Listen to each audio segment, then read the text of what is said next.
Hi, I'm Jason, and we're back at it with another video game review. And before I review the game, I would just like to say, this couch is really comfy. I suggest you go, if you want to sleep, just sleep on this anytime. But anywho, jokes aside, today's video game we are going to be reviewing is, well, remember how last time I reviewed Killer Instinct? Well, little did you guys know, or at least little did you non-gamers know, that there was actually a sequel to the game. And it's called, what else? Killer Instinct number 2, baby.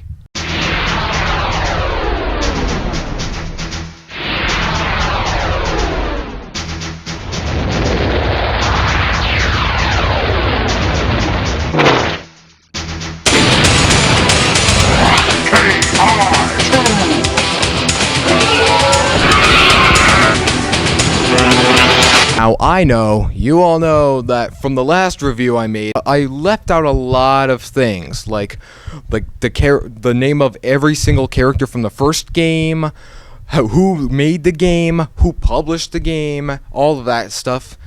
And so I might explain that here, but mostly it's going to be Killer Instinct 2. But first, let's start off with the overall introduction of the game, the history lesson. Killer Instinct 2 was introduced in 1996, developed by Rare, and probably, like the last game, published by Midway.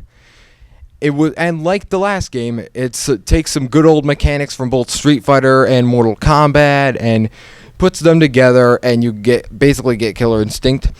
And Killer Instinct 2 is what else? Exactly that, except with a few new twists here and there.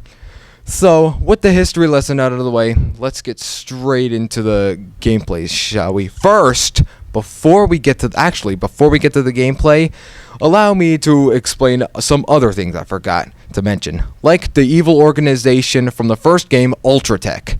Ultratech is back and is bigger than ever, and even though from the last game they lost two of their best comrades, Riptor and Cinder, they're still going at it. They're like, yeah, nah, we're not doing anything wrong. They're like, let's make another Fulgor. That's exactly what they did. They made another Fulgor unit, and he's back at it in this tournament. Unlike the last game, the final boss is not idle. The final boss is actually gargoyle rival Gargus. Now, despite some characters being cut for unknown reason, a lot of characters from the first game stayed. Like, for example, Glacius, Orchid, Saberwolf, all those characters, they stayed. It's like every other character stayed, and there were new characters added in, like I think it's either 3, 4, 2, I don't know. Yeah, and I saved the important information I forgot about to mention about the first Killer Instinct. I saved that for last. Here is a full character lineup, as you all pretty much wanted. DJ Combo, Saberwolf, Spinal, Orchid, Glacius, Jago, Fulgor. Some characters are even do follow-up combos, like multi-chain combos, which some characters had multi-hit combos, but not multi-hit combos. So they make your opponents go slow as you as the combo keeps going on, they just keep going slower and slower, into the air. It's so some combos you even do the same move as the last one, as the previous game, but this one has more of an in-depth combo system than the last. Personally, I prefer the first one, but Killer Instinct 2 does not disappoint, as you can clearly tell. Oh, and you're probably thinking to yourself, oh, what about the ultra combos? Talk about combos more. Well, then I'll do exactly that. You see, the combos are obviously back. They're bigger than ever. Unfortunately, no, there's no double combos, by the way. It's a sad shame. Anywho, They got triple combo back, brutal combo back, hyper combo back, all those other combos back, super combo back, killer combo back. They got They even got King combo back. I'm pretty sure, at least. Anywho, like, you know those ultra combos? They're back! And this time, they're even more fierce and more combo inducing than last time.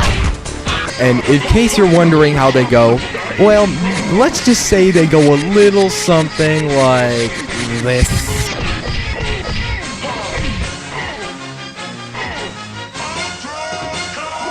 Or this.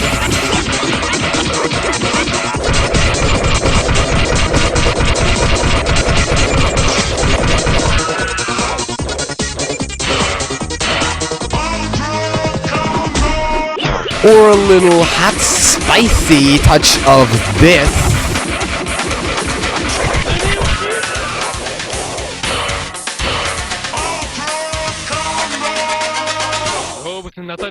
And with a hot grand finale of this.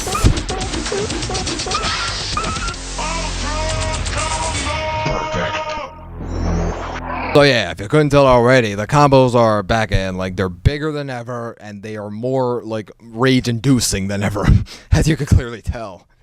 So the formula of, like, the game, how the game plays, the story plays similar to the last one, where, like, you defeat, as usual, you defeat a playable character you can play as, until you make it to the final boss. Pretty much like the last one, right? Except there's a difficulty option. Like, I'm pretty sure there's a difficulty option for how hard the game can get. Anywho, once you defeat all of the characters you could play as, and as I mentioned before, the final boss this time is not Idol, since he was cut story-wise, because in the last one, apparently Orchid is the one who kills Idol. Last boss of this game, however, is, as I previously mentioned before, Gargus. You thought the Idol was hard?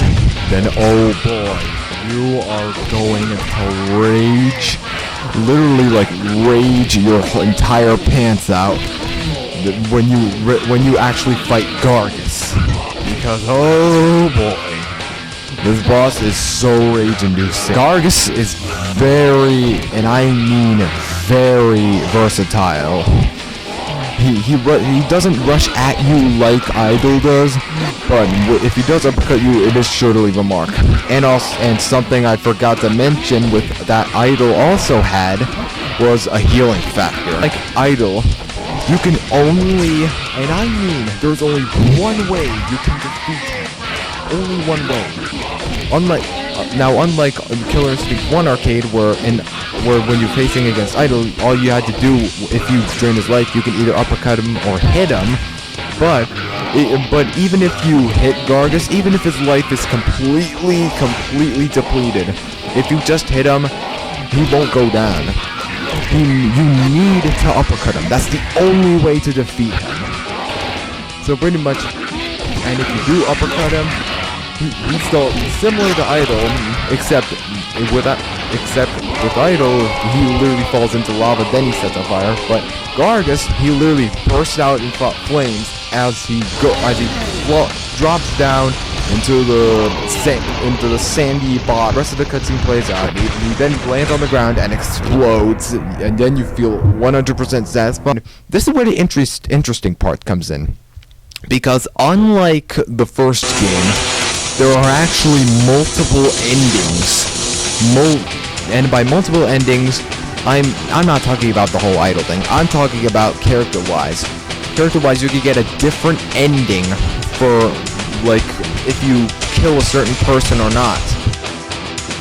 For example, if you're playing as Fulgo, for example, if you don't kill Jago or Orchid, Fulgo literally gets destroyed. Just a little spoiler alert there. But for the multiple endings, it works really good. It meets requirements in a way. It's like you are required to do this specific action if you want to, like, unlock this specific ending. And no, in case you're wondering, no, you cannot ultra combo them in order to kill them. You need to do a no mercy on them. Now, unless you're not familiar with the last time I reviewed reviewed any game in general, you might be thinking to yourself, what are my overall thoughts of the game?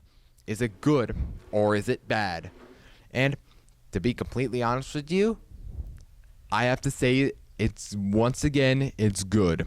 And like the last game, it's beyond good. I mean, sure, it's at least in my opinion, it's not as good as the first one, but it certainly looks visually it looks a lot better. The character animations are more fluid. The combo systems is awesome as always. The characters, there are multiple endings. The final boss is hard and challenging, just like the last game. It may not, at least in my opinion, it may not be as good as the first one, but it certainly is rewarding, and that's not a bad, and just because it's not as good as the first one, at least in my opinion, doesn't mean it's a bad thing. This game is still rewarding, either way. Unlike Killer Instinct 1 for the arcade, I could not find a place where I can just go and play Killer Instinct 2. I mean, the arcade cabinet is so rare that our old arcade stores, I don't think even old arcade stores mostly sell it. It's so rare. No pun intended. Anywho, now there's something I've been meaning to ask you guys. Now, if you were a hardcore Killer Instinct fan, and you realize that in 2013 they announced that Killer Instinct 1, and over the years it's been going on and on with many updates and many new characters. It's kind of like a recap of the first game. So this is where my question comes in. If you guys leave in the comments below, if you want to see a review of Killer Instinct for the Xbox One, let me know. Say #KIXbox1. And then if it gets enough of those comments, there will be a review of Killer Instinct for the Xbox One. I am Jason, and this has been another video game review. Continue.